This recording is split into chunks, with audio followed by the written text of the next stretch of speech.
Revolt, don't tread on me, Jaiden Rodriguez. To be assertive is to be courageous. Don't tread on me. First Jaiden, then the rest of us. I have to say, stories like Jaiden Rodriguez fill my heart with inspiration and somehow validate the urge I feel to stay true to my authentic path. It has never been easy, for one may have to eat lunch by oneself, probably sustain attacks by people who feel threatened by one's personal views, face unfollows, uninvitations, and even being cancelled. Handling the reactions from the herd can, at times, be quite comical. I had initially planned to write about the programming we're subject to through the media, television, the current curriculum in education, the internet, Hollywood, and various other influences. My tone was rather hostile and occasionally filled with rage. I softened it a bit since Jaiden sparked a wave of admiration and affirmed the importance of and non-compliance. By following the story, I find the optimist in me, and I keep smiling, knowing that there are incredible, courageous, and unique individuals willing to stand up for their beliefs, embrace curiosity, and learn from diverse sources. Warms my heart. Jaiden had been reading the Tuttle Twins, that if you don't know what or who they are or what they teach, you're in for a treat. Voila, I'm leaving a Bitcoin Easy Explained by Tuttle Twins cartoon on YouTube. I'm going to read a little bit about the footnote of who Jaiden is. A 12-year-old boy from Colorado is receiving praise among many for refusing to back down after he was removed from class for donning a Gadsden flag patch on his back. The famous patch designed during the Revolutionary War includes a rattlesnake and the words, "Don't tread on me."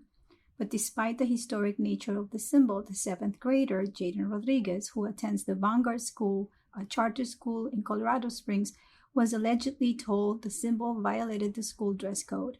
The incident immediately went viral after a video recorded by the boy's mom, Jaiden Rodriguez, purportedly shows school administrators explaining the issues with the Gadsden flag. The Tuttle Twins author, Connor Boyack, who posted the clip of the intervention to his ex profile, Twitter, joined CBN's Faith Warrior to offer some history of the Gadsden flag and to explain the backstory surrounding how Jaiden's story went viral. The Gadsden flag was named for Christopher Gadsden, Boyack said. He was delegate to the Continental Congress. He designed it in 1775, right as things were cooking up in the American Revolution. The flag, which has continued to make political statements in recent years, was flown on ships and was originally seen as a sign of unity among the 13 colonies that were united against the British.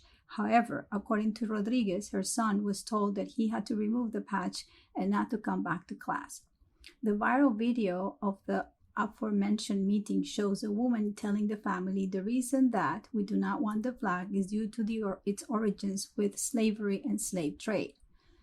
Watch Boyack, who got involved and shared the viral video, explain why he believes the school's claims were outrageous and his advice to parents facing similar situations. Watch him also explain what ended up happening with Jaiden and the patch. CBN News, because truth matters.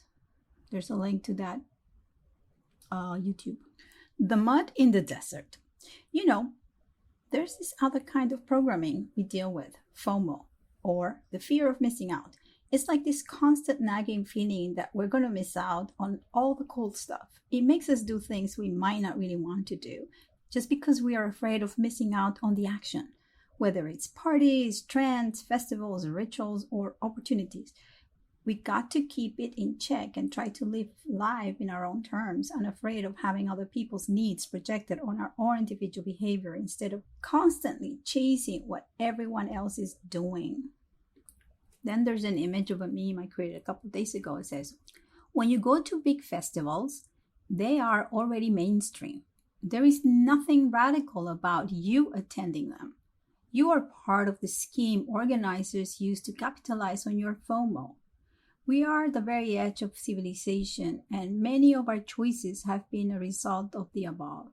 Be courageous. Taking a unique route requires it. Bitcoin is the greatest innovation of our time.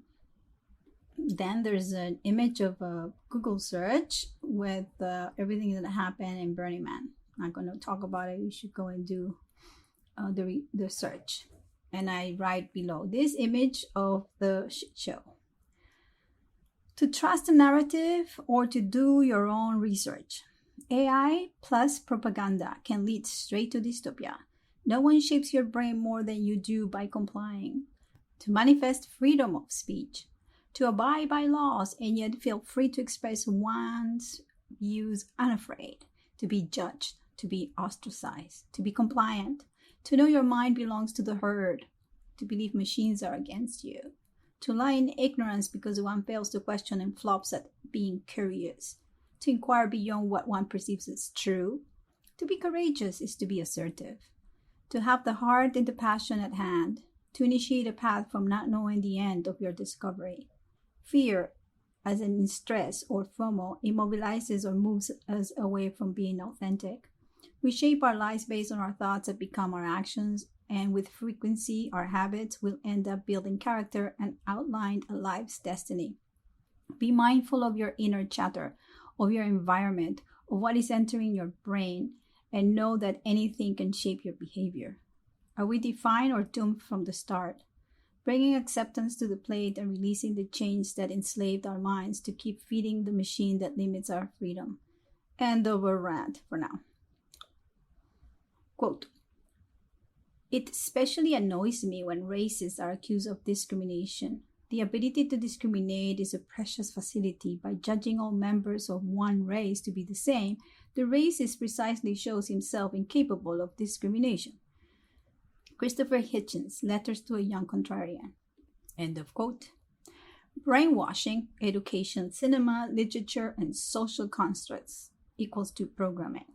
One of the groups that are more easily extorted or that will never question authority are those in academia or in positions where their reputation is what they milk on. Their livelihood depends on their tenure. These groups are most dangerous as they're exposed to the easiness of misinformation and disinformation propagated on social media platforms that really work the muscles of our insecurities. Do I look or sound like that? What if I don't agree? Will I be left out?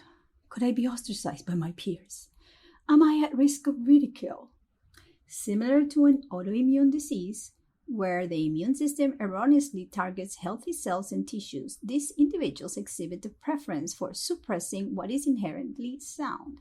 They prioritize clinging to positions guided by meticulously devised hierarchical strategies, aiming to secure long-term security despite any prevailing malaise symptoms. They place safety over authenticity, and in the art world, this is an oxymoron.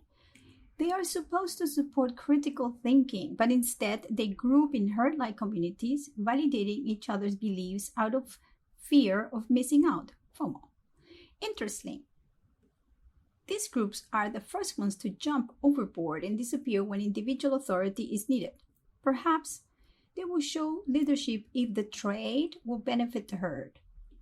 In the meantime, I will explore the similitudes and differences between programming non-sovereign individuals and programming AI language systems. The latter, with a clear mission of serving and aiding, seeks to elevate human abilities and provide valuable assistance in various tasks and interactions, without any intention of substitution. On the other hand, the former sometimes exhibits unsettling unity, relying on flawed, utopian ideals that do not align with their actual way of life. Definition: program.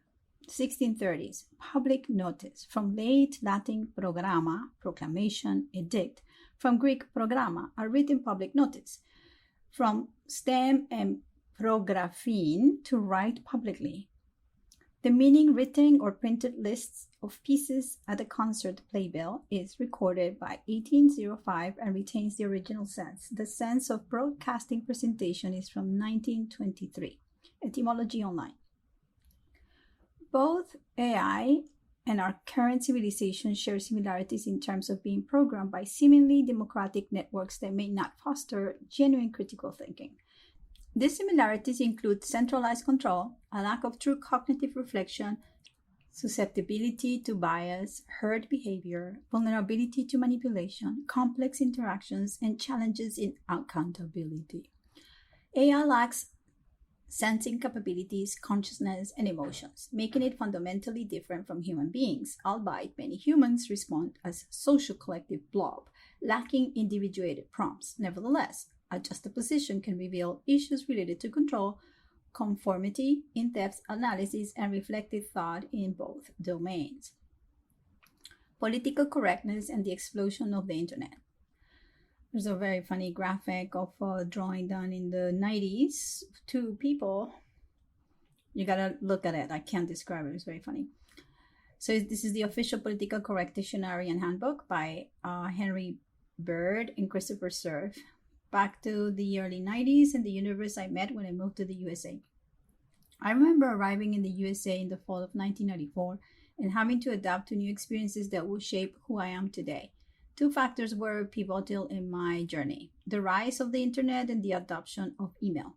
As I became more comfortable with coding on my personal computer, I was an early adopter of new technologies and taught myself many applications. This helped me develop an art practice that combined both analog and digital practices. At the same time, a social phenomenon was taking place that slowly changed the way we interacted with each other. Looking back now, it is clear that this change had a profound impact in our lives. Fast forward 30 years, and we're now in the middle of a polarization due to the narrative of victimhood. It's a complex issue that requires careful consideration and a willingness to listen to all perspectives. How did we go from political correctness to gender issues?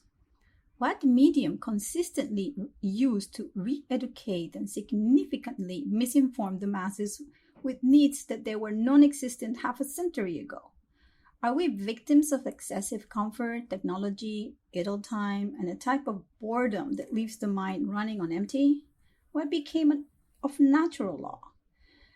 As societal awareness grew, conversations expanded beyond language to encompass a wider range of issues, including gender equality, but is awareness akin to consciousness?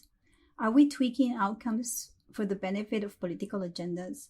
Are children and minorities being exploited? Who is running the show? Is there a stage with puppets unaware of their strengths? Does awareness equate to vigilance or being watchful?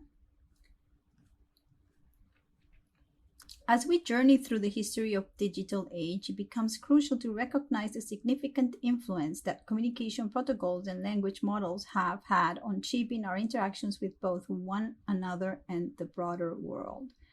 Communication protocols and language models are two distinct concepts in the realms of technology and linguistics.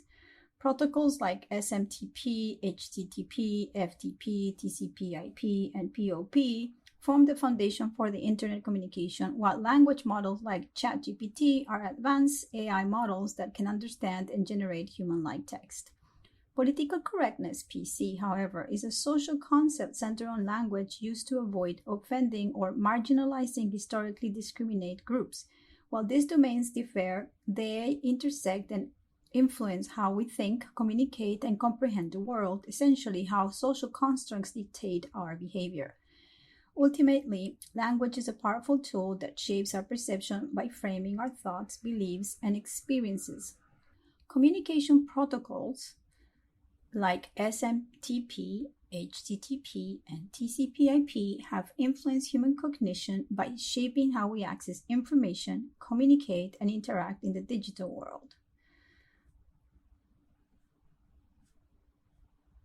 These protocols have revolutionized information access through hyperlinks, altered communication dynamics with asynchronous email, and broadened our cognitive horizons by connecting us globally.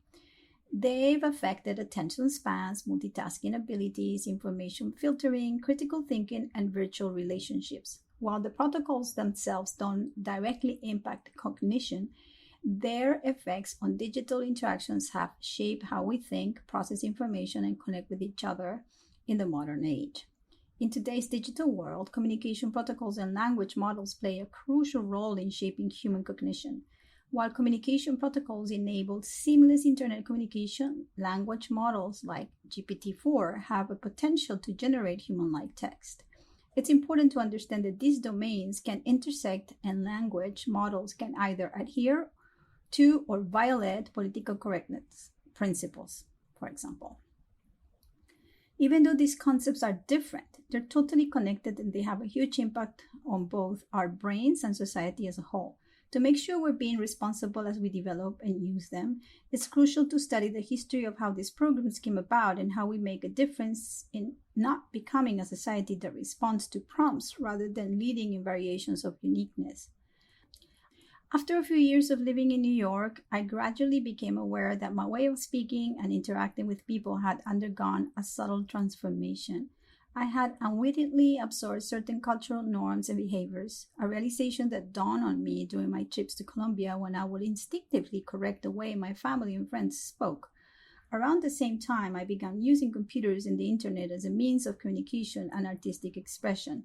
Despite not having attended art school, I engaged in independent seminars where I was encouraged to participate by offering critiques or crits, a space for bullshit gymnastics, I may say. Essentially, this involved providing feedback by spontaneously sharing my thoughts and observations, which I became quite proficient at. Unbeknownst to me, I was allowing my intuition to guide me in this process. At times, the police art world, also known as the new curatorial practice, demanded written artist statements, supposedly to professionalize my creations for the art market. This experience transformed into a form of personal promotion, a way to convince and influence others of the value of my work. It was like stepping into a circus of self-presentation. Perhaps I'll delve further into my current position regarding these practices in future writing. In fact, this is where I find myself now, writing about it. Quite a journey, isn't it? LOL.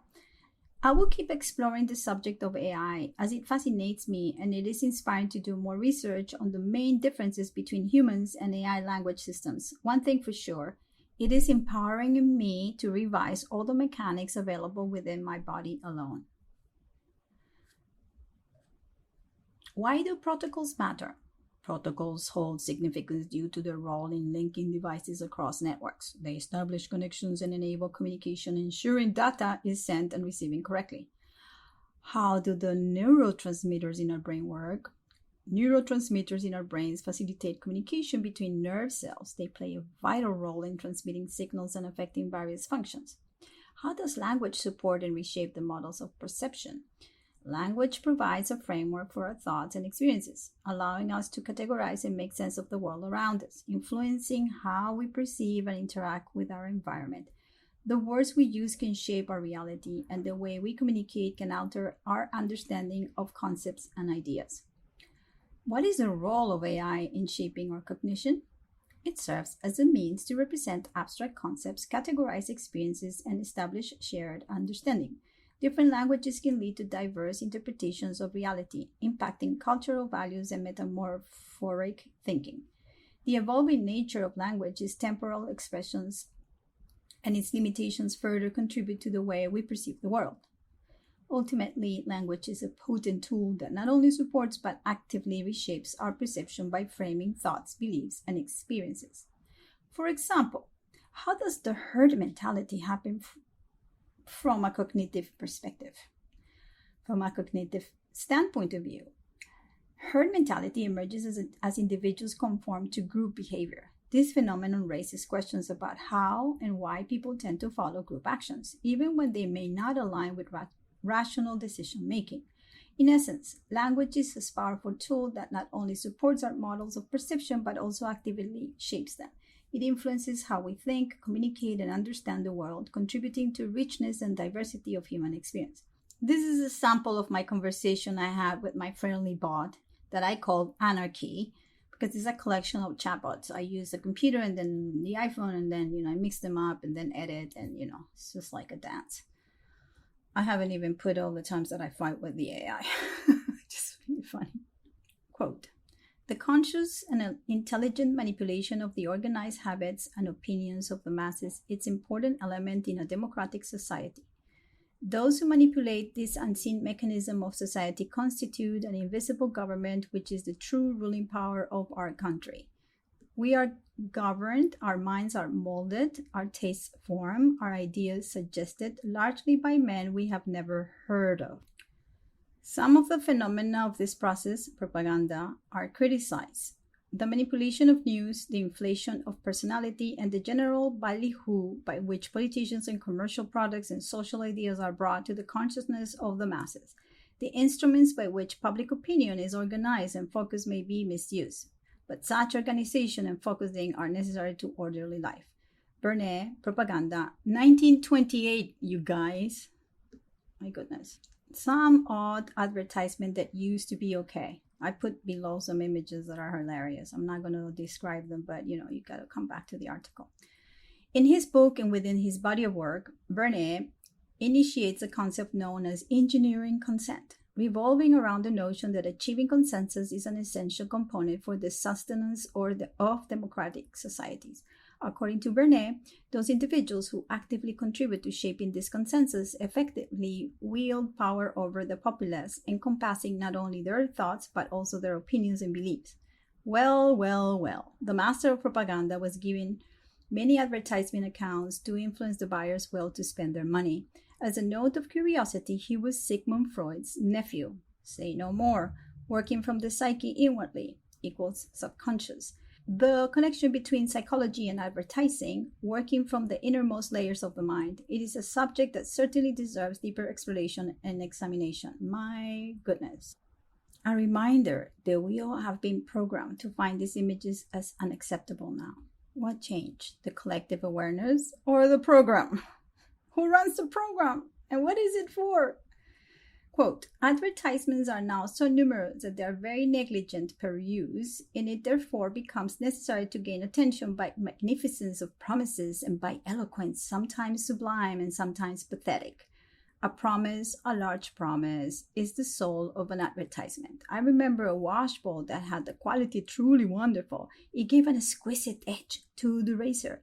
The trade of advertisement is now so near to perfection that it is not easy to propose any improvement. Johnson, the Idler, January 20th, 1758, you guys. End of quote. If you see millions of rats running south, which way would you go? Or if you're at the sea level and you see all the animals hiking to the mountain, which way would you go? These were questions my Taoist Sifu asked me many times. While being trained, information without common sense or meaning serves no real practical purpose. The emphasis on resources, skills, and reconnection to natural law is extremely important for survival as we keep reshaping our lives. Instead of dividing by complicating our lives and being afraid of machines overtaking our jobs or aliens landing and destroying civilizations, reconsider your relationship to the mind and question the information you are digesting passively and actively. Do keep inquiring on a daily basis. What is alive in me today? Let this profound encounter guide you intuitively as you reconnect to those dormant parts of yourself that have been programmed as a collective needs that may be depriving you of the freedom your soul so much yearns for. Chances are, if you're reading this, you're the kind of folk that likes to wonder and look deeply into things. I'm very glad you're reading this long, winding text. I invite you to leave a comment, to send me an email, or to create a meaningful dialogue where we can all plant seeds and take care of this fragile ecosystem by mirroring each other positively. Occasionally, glimpses of a world in turmoil emerge, where the cities are inundated with migrants depleting local resources to the brink and testing the limits of both patience and available provisions. Simultaneously, governments engage in grandiose concepts while manipulating the value of printed money, highlighting the absence of a straightforward societal solution as they plot the next scam. We will fall directly into it without questioning. Do not comply so easily, people. In this evolving landscape, it becomes evident that we're progressing towards a society in need of authentic leaders who are unafraid to voice their concerns and spearhead inner revolutions. Humans possess the remarkable ability to learn through observation, experience, and repetition. This capacity allows individuals to acquire knowledge, skills, and behaviors by closely watching and emulating others, encountering situations frequently, and practicing tasks repeatedly until mastery is achieved. Common sense? Now, to close this long article, let's delve into the significance of specific astrological aspects. Presently, both Mercury in Virgo and Jupiter in Taurus, two celestial bodies associated with cognition, knowledge, and logical and abstract thinking, are in retrograde motion within Earth signs. This retrograde accelerates the process of individuation and personal evolution. Mercury is narrowing its focus, internalizing information, and bridging the gap between the right and the left brain hemispheres, while Jupiter is in the process of slowing down and contracting its ever-expanding influence, while forming a harmonious 120-degree aspect with the Sun and Mercury. This aspect suggests a potential for a supportive transition from the subjective need for survival to a more profound self-analysis of which ideas will align with the emerging new paradigm and can become potential new philosophic avenue for revolutionary engagement. It calls for a humble approach to observe and discern the effects of both planets' retrograde functions. Furthermore, as Venus has recently resumed its direct motion, it raises questions about the messages it conveys. What does this trine aspect between Mercury, Sun, and Jupiter symbolizes in terms of our needs and values, particularly as societal norms and constructs are undergoing reevaluation? Notably, Jupiter is moving closer to Uranus, and their conjunction in April 2024 may usher in a period of even more radical change. This raises questions about whether the true value of the US dollar will finally become apparent and whether the BRICS nations, supported by the gold standard, will start to level the economic playing field against the US century-long dominance.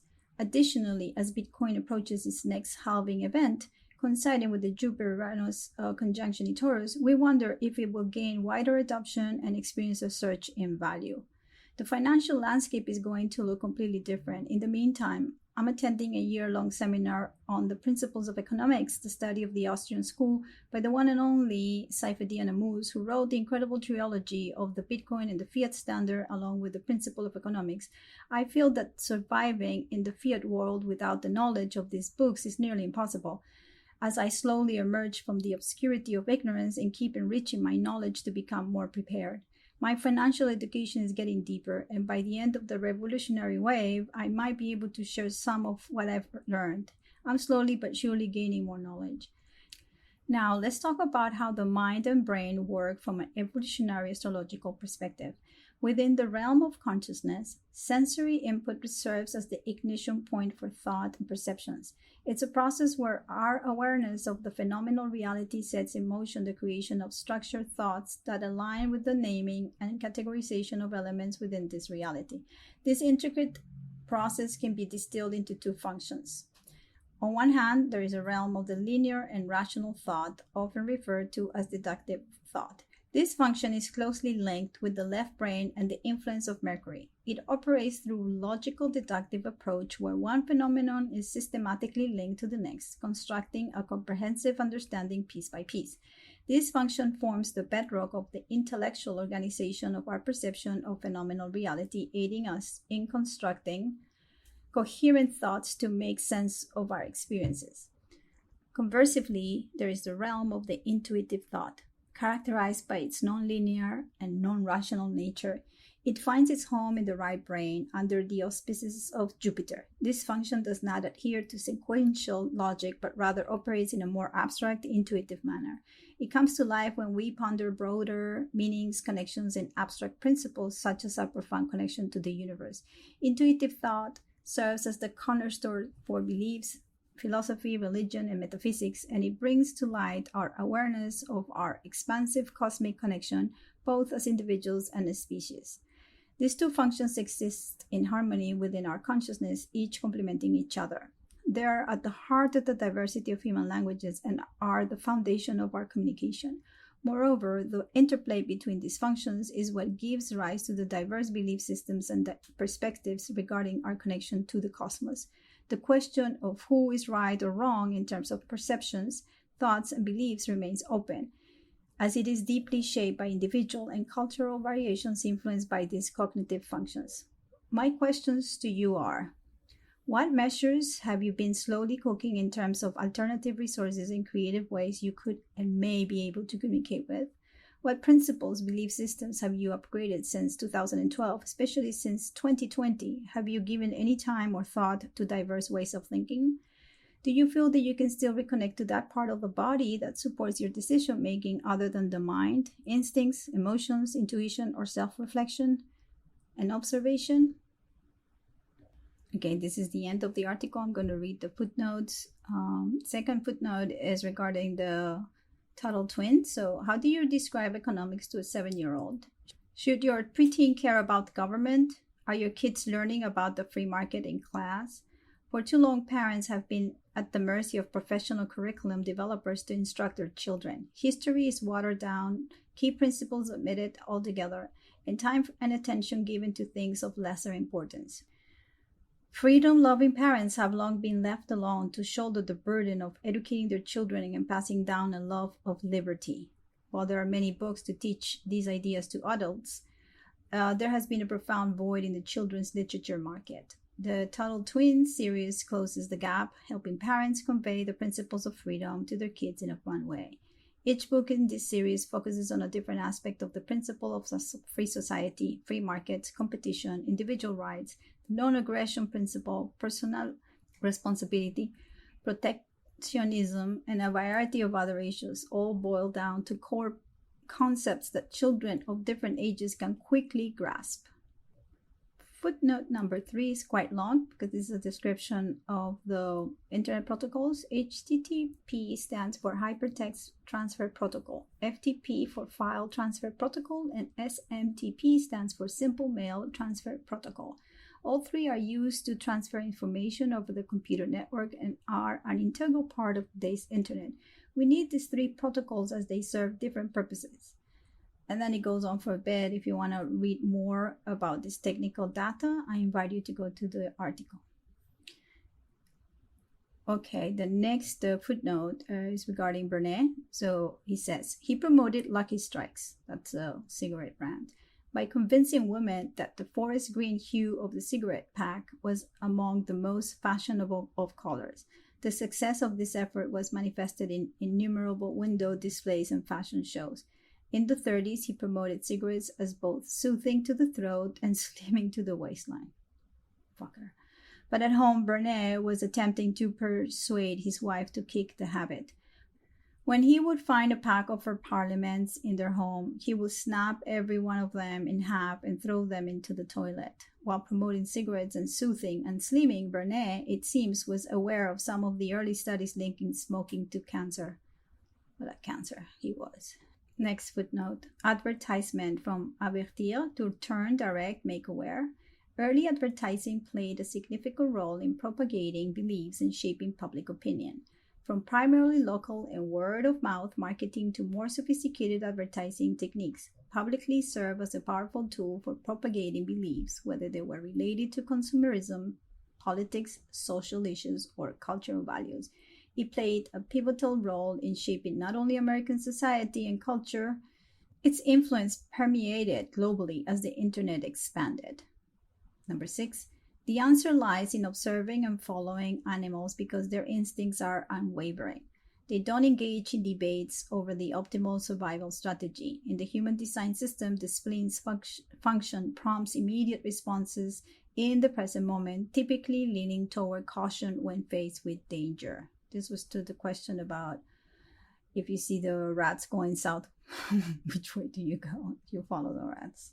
Footnote number 7. Mercury refers to the nervous system because it is through the nerves that man relates himself to the outer world, and that the interdependence of all the parts and functions of the body is made possible and effective in terms of the total person. Mercury is related to all electrical phenomena and the body and to memory or the storage of information. Mercury is the hand that weaves the many patterns of the living. Dane Rudyard, 1938. Jupiter is the foundation of the social sense of human fellowship. This fellowship can at first operate only within the narrow limits of kinship and similarity of life, background, and experiences. Thus, Jupiter functions originally as the power that holds a clan or a tribe together. Social constructs. Religion is a psychological expression of that power, and so is the respect for authority and the willingness to adopt traditional patterns of behavior. Jupiter, as the organizer of functions, the idea of function is closely related to the ideas of unfoldment and development and of growth. Even when used in algebra, the word conveys the same dynamic meanings. Always function stands as the opposite, but even more as a complement of the concept of structure. Structure refers to Saturn, function to Jupiter. The former is static and the relatively permanent, the latter dynamic and unfolding. The contents of structure are symbolized astrologically by the moon, the substance of the function by Mercury. Then Rudyard, 1938. Footnote number 9 about the fourth Bitcoin halving is currently due to occur around April 20th, 2024, where blocks rewards will reduce from 6.25 Bitcoin to 3.125 Bitcoin per block, and they will reach another 210,000 blocks mined since the beginning. All right. I guess this is the longest article I ever written. It's 35 minutes, my people. Okay, don't worry. I think that I needed to talk a little bit about this because this program is running its course and we don't even know in general like how deep we're into the program and who's actually running the show, or if there is any director, or we're just like projecting each other in our own like craziness, which I think at the very end this is what we're doing. Anyway, I'm going to keep myself optimistic, meaning that if we find out that this is a program, maybe we can run away from the program, or we can actually rewrite it. But it's not going to be rewritten with AI. Actually, we're going to use AI to understand the potential that we have as individuals to be sovereign. Have a great week. Bye-bye.